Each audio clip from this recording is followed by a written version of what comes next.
ಬರೀ ಮೊಸರಲ್ಲಿ ಕಲ್ಲು ಹುಡುಕೋ ಕೆಲಸ ಬೇಡ. Whether we have implemented that are not ಅನ್ನೋದನ್ನ ನೀವು ನೋಡಿ. ನನ್ನ ಮನೇಲೇ ಹೇಳ್ತಾರೆ, ನೀವು ಇದನ್ನು ಮಾಡಿದ್ರೆ ನಮ್ಮ ಮನೆಗೆ ಕೆಲಸ ಬರೋರು ಇಲ್ಲ ಅಂತ. So they are satisfied. ಎಷ್ಟೋ ಜನ ಫ್ರಿಜ್ ತೊಗೊಂಡವ್ರೆ, ಎಷ್ಟೋ ಜನ ಚಿನ್ನ ತೊಗೊಂಡವ್ರೆ, ಎಷ್ಟೋ ಜನ ಸಾಲ ತೀರಿಸವ್ರೆ, ಎಷ್ಟೋ ಜನ ಮಕ್ಕಳು ಇದು ಮಾಡಿದ್ರೆ. ಈ ವರ್ಷದ ಫಸ್ಟ್ ಇಯರ್ SSLC ಎಕ್ಸಾಮು ಒಂದು ಬಾಗಲಕೋಟೆ ಹೆಣ್ಮಗಳು, ಚಿಕ್ಕ ಹುಡುಗಿ, ಗೌರ್ಮೆಂಟ್ ಸ್ಕೂಲಲ್ಲಿ ಓದ್ ಹುಡುಗಿ ಫಸ್ಟ್ ರ್ಯಾಂಕ್ ಬಂದಿದ್ದಾರೆ. ಅವ್ರ ತಾಯಿ ಹೇಳಿದ್ದಾರೆ, ನನಗೆ ಗೃಹಲಕ್ಷ್ಮಿ ದುಡ್ಡು ಬಂದದಕ್ಕೆ ನನ್ನ ಮಗಳಿಗೆ ಎಜುಕೇಷನ್ಗೆ ನನಗೆ ಸೆಲ್ಫ್ ಕಾನ್ಫಿಡೆನ್ಸ್ ಕ್ರಿಯೇಟ್ ಆಗಿದೆ ಅಂತೇಳಿ. ಹಂಗೆ ಬೇಕಾದಷ್ಟು ಜನ ಇವತ್ತು ಅವ್ರಿಗೆ ಸಹಾಯ ಆಗ್ತಾಯಿದೆ. ಮಿಕ್ಕಿದ್ದು ಬಿಡಿ, ನಮಗಂತೂ ನಮ್ಮ ಸರ್ಕಾರಕ್ಕೆ ನಾವು ಕೊಟ್ಟ ಮಾತನ್ನು ಉಳಿಸ್ಕೊಂಡಿದ್ದೀವಿ. ನೌಕರಿಗೆ, ಸರ್ಕಾರ ನೌಕರಿಗೆ ಹೇಳಿದ್ದು 7th ಪೇ ಕಮಿಷನ್ ವಿಚಾರದಲ್ಲಿ ಅದು ಕೊಟ್ಟಿದ್ದೀವಿ. ಸೊ ಇವತ್ತು ಪವರ್ ಈಗ ನಿನ್ನೆ ಎಲ್ಲ ಮೊನ್ನೆ 3 ದಿನದಲ್ಲಿ ಬೆಂಗಳೂರಲ್ಲಿ 340 megawatt gas. In the history of India, Karnataka ಯಾರೂ ಆ ಕೆಲಸ ಮಾಡಿಲ್ಲ. ನಾನು ಪವರ್ ಮಿನಿಸ್ಟರ್ ಇದ್ದಾಗ ಪ್ರಾರಂಭ ಮಾಡಿದ್ದು. ಈಗ ಮೊನ್ನೆ ನಾನು ಸಿದ್ದರಾಮಯ್ಯನವ್ರು ಹೋಗಿ ಅದನ್ನು ಉದ್ಘಾಟನೆ ಮಾಡಿಬಿಟ್ಟು ಬಂದಿದ್ದೀವಿ. ಜಾರ್ಜ್ ಅವ್ರಿಗೆ ಈಗ ಜವಾಬ್ದಾರಿ ವಹಿಸಿದ್ದು. ನೀರು, ಈಗ ತಾನೇ ಅಶೋಕ್ ಮಾತಾಡ್ತಿದ್ದು ನಾನು ನೆನೆಸ್ಕೊಳ್ಳಿ, ನೋಡ್ತಾ ಇದ್ದೆ ಅಲ್ಲಿ ಕೂತ್ಕೊಂಡು ಒಂದು 10 ನಿಮಿಷ. ಬೆಂಗಳೂರು ನಗರಕ್ಕೆ 14,400 MLD ನೀರು ಬೇಕು ಈಗ ಕೊಡ್ತಾ ಇರೋದು. ಈಗ ಹಿಂದೆ ನಮ್ಮ ಸರ್ಕಾರ ಇದ್ದಾಗ 750 MLD ನೀರ್ದು 5th ಸ್ಟೇಜ್ ಆಗ್ತಾ ಇದೆ. ಅದನ್ನು ಹೋಗಿ ಮೊನ್ನೆ ತೊರೆಕಾಡಿನಳ್ಳಿಯಿಂದ ಹಿಡಿದು ಒಂದೊಂದು ಪಾಯಿಂಟ್ ಎಲ್ಲೆಲ್ಲಿ ಪ್ರಾಬ್ಲಮ್ಸ್ ಇದೆ ಎಲ್ಲ ನೋಡ್ಕೊಂಡು ಬಂದಿದ್ದೀನಿ. ಈ ದಸರಾ ಟೈಮಲ್ಲಿ ಅದನ್ನು ಉದ್ಘಾಟನೆ ಮಾಡಬೇಕು ಅಂತ ತೀರ್ಮಾನ ಮಾಡಿದ್ದೀನಿ. So next 10 years they'll be no water problem. ಆ ರೀತಿ ಒಂದು ಕಮಿಟ್ಮೆಂಟು. ಈ ಮೇಕೆದಾಟು ಯಾತ್ರೆ ಯಾಕೆ ನಾನು ಮಾಡಿದೆ ಅಂತಂದರೆ, ಬರೀ ಬೆಂಗಳೂರು ಒಂದೇ ಅಲ್ಲ, ನಮ್ಮ ಕಾವೇರಿ ಜನಾಯ ಪ್ರದೇಶದ ಜನರ ಸಮಸ್ಯೆಯನ್ನು ಬಗೆಹೆತ್ಕೊಂಡು ಬ್ಯಾಲೆನ್ಸಿಂಗ್ ರಿಸರ್ವಾಯರ್ ಮಾಡಿ ಅದನ್ನು ಆ ಪ್ರಾಬ್ಲಮ್ ಸಾರ್ಟ್ ಔಟ್ ಮಾಡಬೇಕು ಅಂತ ಮೇಕೆದಾಟು ಪಾದಯಾತ್ರೆ ಮಾಡಿದೆ. ಜನ ಸಹಕಾರ ಕೊಟ್ಟರು, ನೀವು ಸಹಕಾರ ಕೊಟ್ರಿ, ಎಲ್ಲ ಮಾಡಿದೆ. ಹಂಗೆ ಇದೆಲ್ಲ ಕನಸಿನ ಕರ್ನಾಟಕ. ನಾನು ಕನಸಿನ ಕರ್ನಾಟಕ ಈಗ ಬೆಂಗಳೂರು ವಿಚಾರದಲ್ಲಿ ಬರೀ DK ಶಿವಕುಮಾರ್ ಮಾಡ್ತಾವನೆ ಅಂತ ನಾನು ಹೇಳೋದಿಲ್ಲ. ಕನಸಿನ ಕರ್ನಾಟಕದ ಬಗ್ಗೆ ಮಾತಾಡಿದ್ರೆ, DK ಶಿವಕುಮಾರ್ ಅವರೇ, ನಿಮ್ಮ ಹತ್ರ ಕಮಿಟ್ಮೆಂಟ್ ಇದೆ. You have the commitment, you are a very driven politician.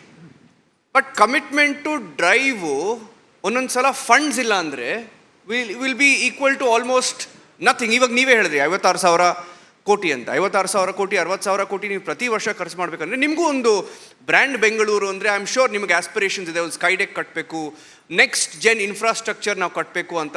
ಇವಾಗ ಬೆಂಗಳೂರನ್ನ ನಾವು ನೋಡಿದ್ರೆ 15-20 ವರ್ಷದ ಹಿಂದೆ ಹೇಗಿತ್ತು, ನೀವು ಎಷ್ಟೋ ಮಾಡ್ಬೋದಿತ್ತು ಅಂತ ಜನರಲ್ ಒಂದು ಇದಿದೆ. ಈ ಗ್ಯಾರಂಟಿ ಸ್ಕೀಮ್ ಇರಲಿಲ್ಲ ಅಂದರೆ ಇದೇ 60,000 ಕೋಟಿ ರೂಪಾಯಿ ನೀವು ಬೇರೆ ಕಡೆ ಹಾಕಿದರೆ ಅಭಿವೃದ್ಧಿ ಆಗದ ಅಂತ.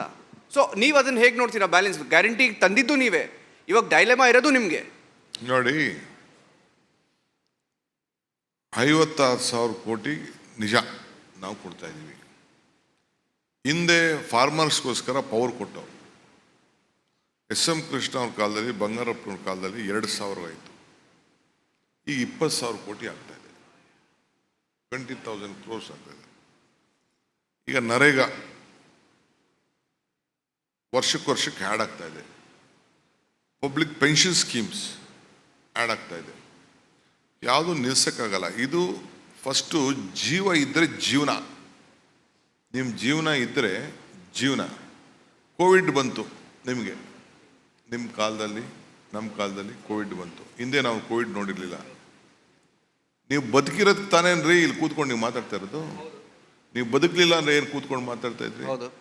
ಈಗ ಅಶೋಕ್ ಮಿನಿಸ್ಟ್ರ್ ಇದ್ದರು, ಏನು ಹೆಣಗಳಲ್ಲಿ ನಿಂತ್ಕೊಳ್ಳೋಕ್ಕೆ ಕ್ಯೂ ನಡೀತಾ ಇತ್ತು. 10,000 ಬೆಡ್ಡು ಪ್ರಾರಂಭ ಮಾಡಿದ್ರು. ಎಂತಕ್ಕೆ ಮಾಡೋದು 10,000 ಬೆಡ್ಡು? ಮಲಗಿದ್ರೋ ಬಿಟ್ಟರೋ, ನಾನು I am not going to find the mistake or I don't want to waste my time on commenting on that. ಆ ಸಂದರ್ಭದಲ್ಲಿ, ಕೋವಿಡ್ ಸಂದರ್ಭದಲ್ಲಿ 2.5 ವರ್ಷ 3 ವರ್ಷ ಯಾವ ಗೌರ್ಮೆಂಟು ನಿಮ್ಗೆ ಸಹಾಯ ಮಾಡ್ತು ಹೇಳಿ? ನಿಮ್ಗೆ ಹೇಳ್ರಿ, ಇಲ್ಲಿ ಕೂತಿರೋರು ಕೇಳಿ. 22 ಲಕ್ಷ ಕೋಟಿ ರೂಪಾಯಿ ನಾವು ಎಲ್ಲರಿಗೂ ಸಹಾಯ ಮಾಡಿದ್ದೀವಿ ಅಂತ ನಿರ್ಮಲಾ ಸೀತಾರಾಮನ್ ಹೇಳಿದ್ರು. ಪ್ಲೀಸ್ ಇಲ್ಲಿ ಕೂತಿರೋರಿಗೆ ಪ್ಲೀಸ್ ಲೆಟ್ ಮೀ ಟೆಲ್ ಎಲ್ಲಿ ಅಂತ. ನಾನು ಅಸೆಂಬ್ಲಿಯಲ್ಲಿ ಮಾತಾಡಿದೆ, ಸುಧಾಕರ್ಗೆ, ನಮ್ಮ ಬೊಮ್ಮಾಯಿಗೆಲ್ಲ ಅಡ್ರೆಸ್ ಮಾಡ್ಬೇಕಾರೆ, ನೀವು ಎಂಪ್ಲಾಯ್ ಒಬ್ಬನೇ ನೋಡಿಬಿಡ್ರಿ, ಎಂಪ್ಲಾಯರ್ನು ನೋಡಿ ಅಂತ. ಈ ನಿಮ್ಮ ರಿಪಬ್ಲಿಕ್ TV ಇದ್ದದಕ್ಕೆ ನಿಮ್ಮ ಕೆಲಸ ಸಿಕ್ಕಿದೆ. ನಿಮ್ಮ ರಿಪಬ್ಲಿಟಿ ಮ್ಯಾನೇಜ್ಮೆಂಟ್ ಇಲ್ಲ ಎಲ್ಲಿ ಕೆಲಸ ಸಿಗ್ತದೆ? ಹಂಗೆ ಬರೀ ಎಂಪ್ಲಾಯಿನ ಒಂದೇ ನೋಡೋಕೆ ಹೋಗ್ಬಿಡಿ, you look even the employer also ಅಂತ. ಹಂಗೆ ಕೋವಿಡ್ ಸಂದರ್ಭದಲ್ಲಿ ಜನ ಯಾವ ಸರ್ಕಾರ ಅವ್ರಿಗೆ ಸಹಾಯ ಮಾಡ್ತು? ಈಗ ನಿಮ್ಮಲ್ಲಿ ಈಗ ನಿಮ್ಮ ಟಿ ವಿ ನಡಬೇಕಾದ್ರೆ ನಿಮಗೆ ಕ್ಯಾಮರಾಮ್ಯಾನ್ ಇದ್ದಾನೆ, ನಿಮಗೆ ಆರ್ಟಿಸ್ಟ್ಗಳು ಇರ್ಬೇಕಾದ್ರೆ ಸಣ್ಣದಿದ್ದಾರೆ, ಎಲ್ಲ ನಡೀತಾ ಇದ್ದು. ಈಗ ಜಿಮ್ಮಲ್ಲಿ ಟ್ರೈನರ್ಗಳಿದ್ದಾರೆ, ಸಲೂನಲ್ಲಿದ್ದಾರೆ. Did government give any support to anyone? How they survived? Who help them? That is the point here.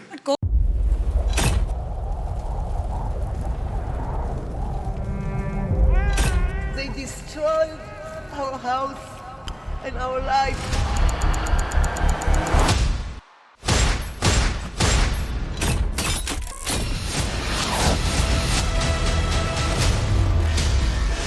Hamas ಉಗ್ರರ ದಾಳಿ ಭಯಂಕರವಾಗಿದೆ.